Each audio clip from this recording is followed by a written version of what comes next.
This is Amal and welcome to Soccer Stories, which brings to you the story of the World Cup.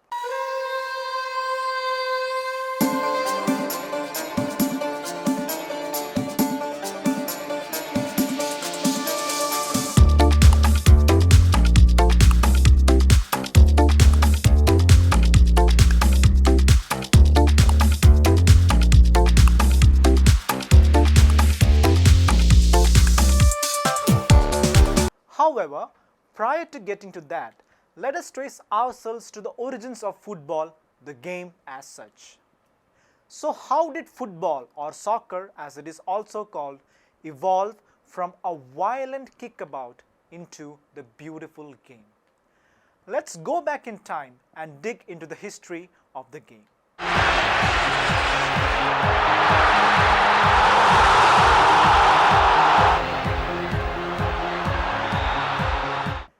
England, as you are aware, is considered the home of football. A rudimentary form of the game was played there several centuries ago. But football was played in several other countries and civilizations as well. And in both East and the West, it emerged as a competition between two teams. So let's take a look at the competing claims of various countries as mentioned in the pages of history. China. A game resembling modern football was regularly played in China some 2,500 years ago. It was called Suchu. Su means to kick the ball with the feet and Chu means a ball made of leather and stuffed. A special match was arranged on Emperor's birthday. It featured two teams competing on a pitch alongside the royal pavilion. The goals consisted of two bamboo posts about 9 meters high, can you imagine that, with silken nets attached to them. The emperors themselves reportedly took part in such games. Cheng Ti, who ruled China in 32 BC, was reportedly an accomplished player. But unfortunately for him, the emperors and his ministers disapproved of his playing with commoners. A poem by Li Yu, who lived in the 1st century of the Common Era, provides literary evidence about football's roots in China. Here's a rough translation of his poem. A round ball and an oblong space, with two teams standing opposed. The ball flies across like the moon at the full. Captains are appointed and take their places according to unchanging regulations. In the game, make no allowance for kith and kin, and do not let your mind be swayed by power. Japan. The Japanese played a form of football in the 7th century. They called it kemari. The game was apparently influenced by Chinese customs, art and culture. The game was reportedly played on a 14 square meter plot by 8 players who kicked or rather passed the ball to one another. The plot was defined by a pine tree, a willow tree and a maple tree at opposing corners. Greece. Soldiers of Alexander the Great are credited to have introduced the game in Macedonia, a former administrative region of Greece. The Greeks called it episkairos and apparently used a very large ball. Rome. The Roman Emperor Julius Caesar brought along his civilization and its game to Gaul, an ancient region of Europe comprising France, Belgium and the Netherlands. One of them was a prototype of the football of the future. The Romans called their game Harpastum. The Italians then sired Gioco del Calcio, played by the elite and even top church officials. They included the popes Clement VII, Leon X and Urban VII. All were reportedly champions of Florentine football. Yugoslavia. A game resembling football was played in prehistoric times in Sini on the Dalmatian coast of erstwhile Yugoslavia. A 2nd century Common Era Roman stele depicts a young man holding a ball made of hexagonal sections, probably made of leather, just like today's football. Other Roman monuments in Dalmatia also indicate that a form of football was popular in this region.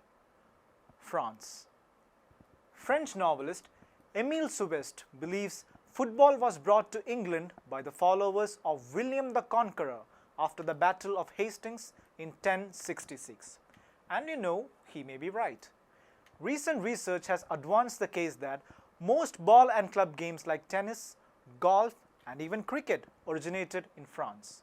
The Normans played a game called Soule, also known as Shul, Cholet, or Chola, which was a precursor to the violent mob game of football played on Shrove Tuesday, the day before the Lenten season.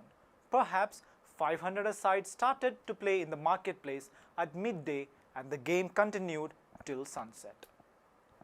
England. England can rightly be considered the home of football. Legend has it that in the 8th century, a Danish raiding party was defeated at Kingston-on-Thames. To celebrate their victory, the locals played a game of football with the head of the slain leader. The violent nature of early football led it to being banned in several countries, the British Isles included.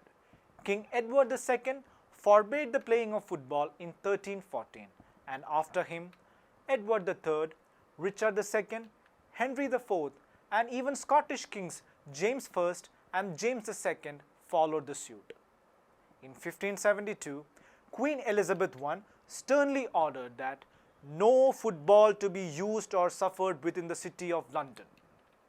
And for rather pressing reasons, the English pamphleteer Philip Stubbs, in his Anatomy of Abuses, said the game stalked envy, malice, rancor, choler, hatred, displeasure, enmity, fighting, brawling, contention, quarrel picking, murder, homicide, and great effusion of blood on a daily basis. The winds of change thereafter slowly drifted in football's favor. Charles II gave football his royal note. He also reportedly watched a match between teams comprising the royal household and the Duke of Albemarle's servants. In the late 18th century, football was played regularly in the public schools of Winchester, Charterhouse, and Eton.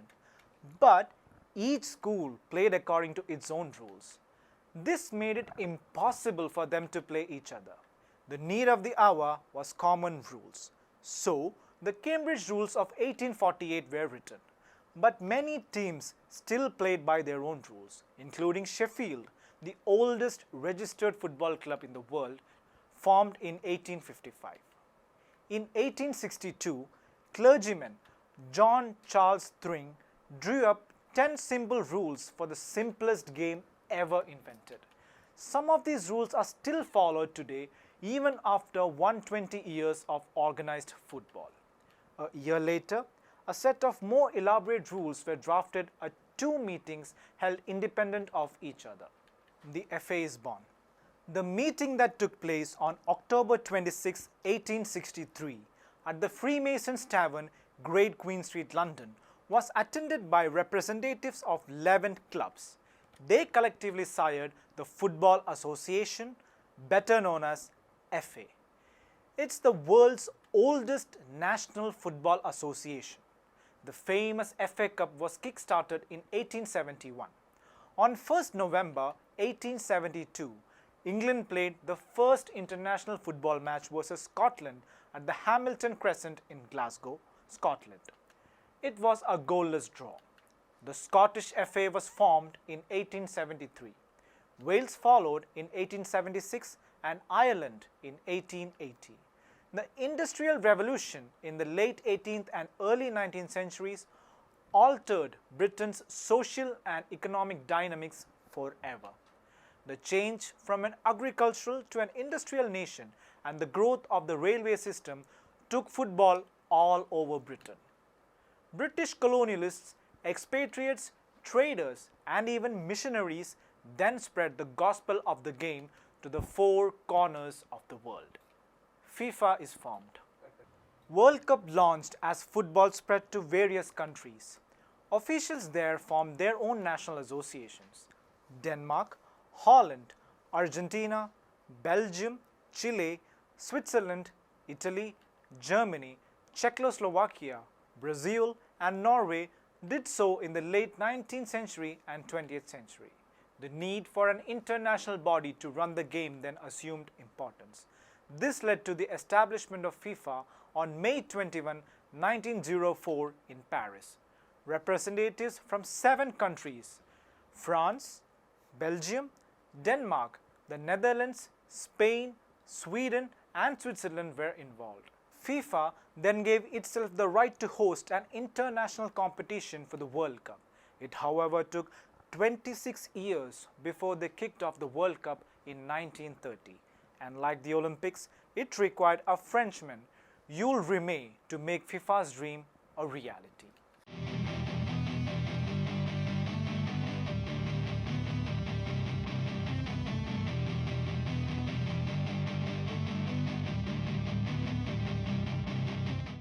Stay tuned to Striking Seconds for more soccer stories. That's all for now. Hasta la vista.